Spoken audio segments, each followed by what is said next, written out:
Okay, so we talked about part one, which is war, part two, which is peace, and now we'll talk about part three, which is putting all the pieces together, understanding why VC is relevant and what it means. And so the richest family in America was the Rockefellers. As you know, they owned Exxon, right? They had a VC division called Venrock. And Venrock invested in a company in the 60s called Fairchild Semiconductor. And the reason they did was because Sputnik, or the Russian satellite, beat America to space. And so America were brokenhearted during the early 1960s. And so the Kennedy administration decided to create NASA, which is awesome. And then NASA basically wanted to get the first person on the moon before the Russians did. It was a national pride issue. And they couldn't do it because they couldn't fit 100,000 little transistors or chips into the fuselage or top part of a rocket.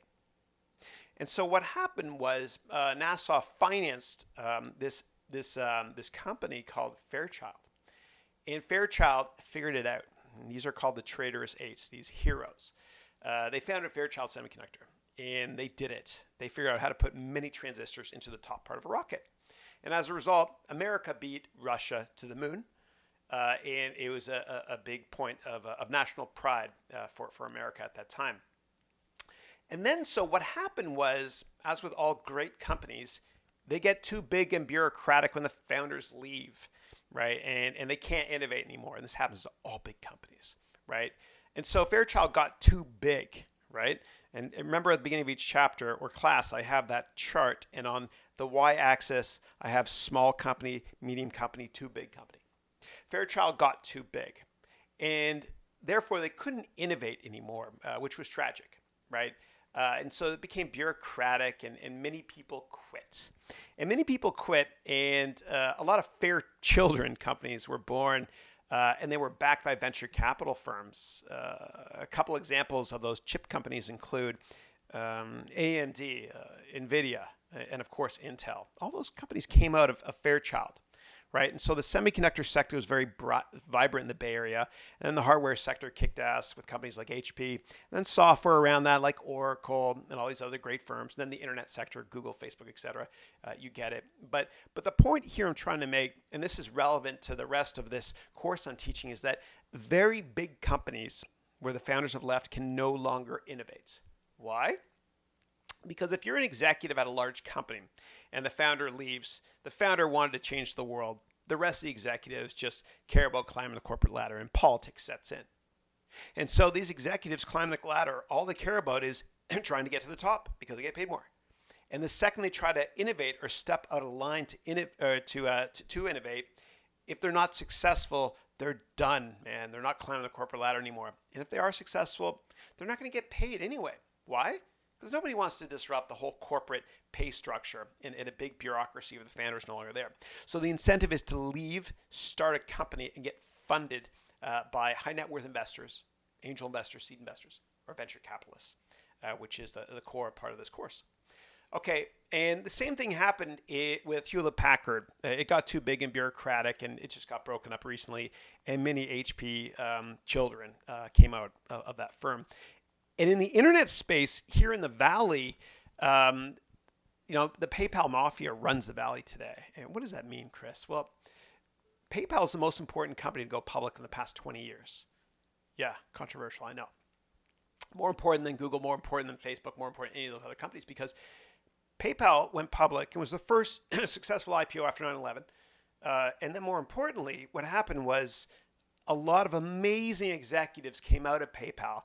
And they came out of PayPal and started their own companies. And I'll give you examples. The founder of LinkedIn worked at PayPal. His name was Reid Hoffman. The founder of Tesla and SpaceX worked at LinkedIn. Worked at PayPal. Of course, he's Elon Musk. The founder of Yelp came from there. The founder of YouTube came from PayPal, etc. So we call that the PayPal mafia. And I mentioned that story because I wanted to reinforce the importance of betting on a strong management team that's had a past exit, okay? And the PayPal mafia, they had a fantastic exit, and they've been incredibly successful. And so many other companies that I haven't even talked about came out of that out of PayPal, including Clarium. Peter Thiel, of course, runs Clarium. He's probably one of the best investors on the planet. And other firms like Yammer, etc. And so venture capital firms love backing the same executives again, because the probability, again, of you making money by investing in somebody that's already been successful and has already had exits is higher than those that have not. Okay. And so basically the top venture capital firms get all of the great deals. It's just how it works. The top 10 firms or so are the most relevant. It's hard to compete. It really is. And so Kleiner Perkins, a great company, they invested in Twitter, Lending Club, Nest, Waze, etc. And you recognize a lot of those brands. Other companies include Sequoia. So Sequoia is incredible. It's the best venture capital firm here in the Bay Area. And check this next slide out, how they really emphasize the founders of these companies and not the underlying companies as much. It's actually brilliant. So here's Sequoia. And so you can see Apple is highlighted there. There's Steve Wozniak and Steve Jobs. A lot of other great companies are highlighted there. And so ideas are commodities, execution is not. We've talked about that before. Most venture capital in America is in the Bay Area. Now, the sector is extraordinarily cyclical. You tend to only get good exits every 10 years or so. And valuations are a little bit stretched right now. Although I will say that, although external events tend to burst bubbles like black swan events like 9/11 or Lehman Brothers going belly up, it's not as bad this cycle, only because we have a more robust internet infrastructure where the cost to start a company is much lower today, and broadband penetration is truly ubiquitous now versus the 90s. But valuations are stretched. I have to be intellectually honest with you. And so I mentioned before how a lot of engineers and founders in the Valley are born overseas. In fact, 60% of engineers in the Valley are born overseas, and they come here. And there's a whole notion of, if you want to be an actor, move to Hollywood or Bollywood. If you want to be working in technology, move to whatever. So, and I'm not saying Silicon Valley is the only place in the world where technology companies can prosper. Certainly not the case. But it's interesting to study the environment, what made them successful here. So a lot of dreamers come here, a lot of dreampreneurs.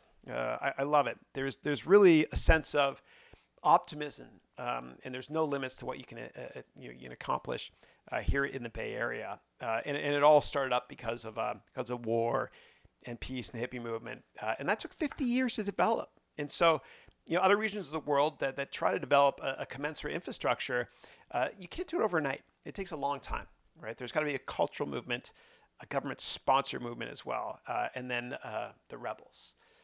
Here's to the crazy ones, that sort of thing. Watch that video on YouTube. Here's to the crazy ones by Steve Jobs. And so, people just think very big here. Again, it feels a little bit like 1999 today, but not nearly as egregious. And it's worth repeating this from Warren Buffett. I love this quote. He said, "Be fearful when others are greedy, and greedy when others are fearful." And basically, all that means is buy low, sell high. That sort of thing. So there's a reason why they call him the sage of Omaha. You want to be a contrarian when it comes to investing always. And I even tell that with my children. They love collecting baseball cards like I did when I was a kid. And I tell them, you want to buy the best baseball cards when nobody wants them, and you want to sell all of them when everybody wants them. So let's move on to talk about what kind of venture capital firm should you target if you're trying to raise money. Well, you want to know their stage focus, right? If they're early stage, meaning A or B, then you want to and you're an earlier stage company, approach them.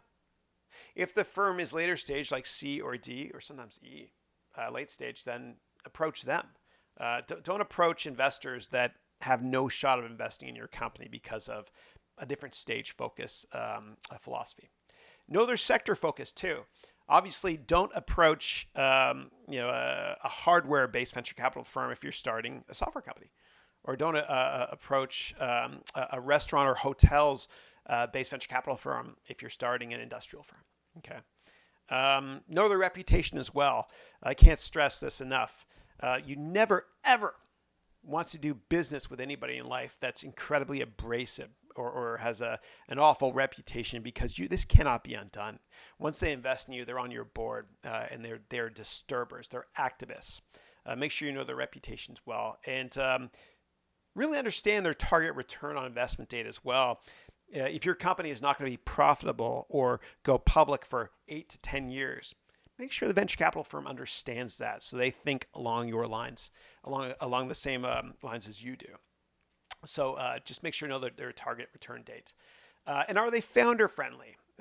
There's a reason why Peter Thiel's, who's the first investor in Facebook, Peter Thiel's venture capital firm is called Founders Fund.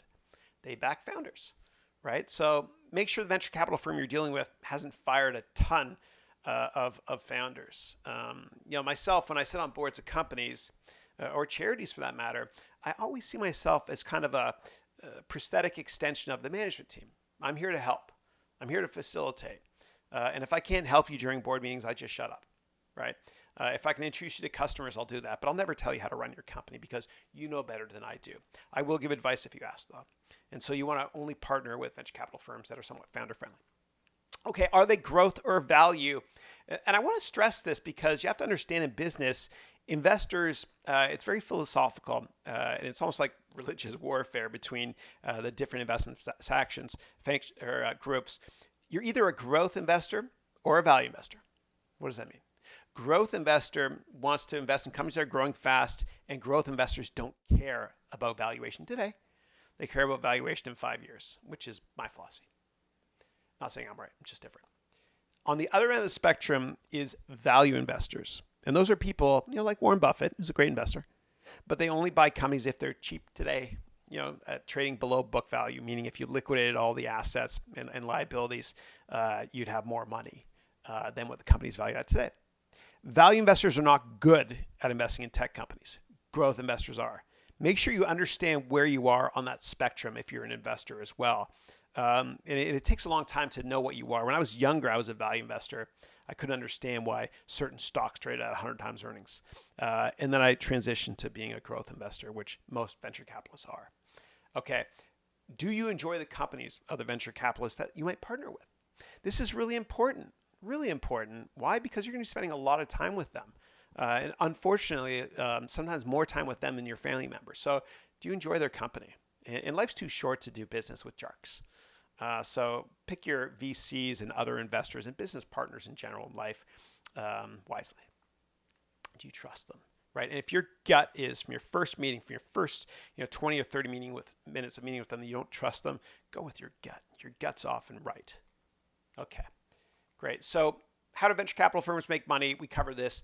2% management fee. I want to emphasize it again. 2% annual fee they get, right? And then they get 20% incentive fee. So again, if you start a company, it costs $100, or you invest $100 in a VC firm, and then it's a 10-bagger, so it's worth $1,000. You get $800. They keep 20%. So it's called 2 and 20. Similar to hedge fund, yeah. VC legal paperwork. Okay, so venture capital firms can only have accredited or high net worth investors investing in a VC firm. They give what's called an offering memorandum, which is just legal documents that everyone has to read or at least receive before they can invest. And I'll talk about that with the IPO process later, and I promise you it won't be boring legalese. Okay, so how does investing in venture capital in general work? Well, if you invest in a venture capital firm, right, say you give $100 to a VC firm, or you tell them you want to invest $100, they're not going to ask for $100 up front. In fact, you usually don't give much at all. What?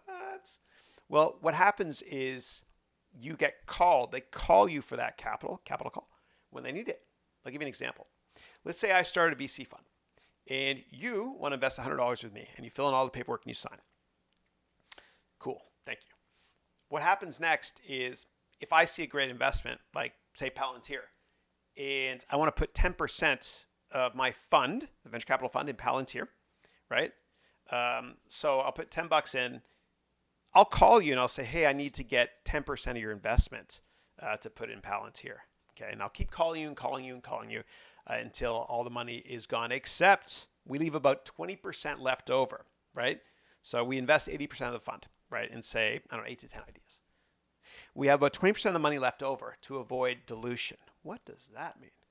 We'll go through a lot of details on this later, but it basically means if somebody else invests in the company other than us at a higher valuation, we want to invest part of the 20% we have left over so we don't get diluted. Okay, so we still own the same percent of the company, right? We'll cover that later, don't worry. Okay, so how do venture capital firms get deals? Network, network, network. Did I say network?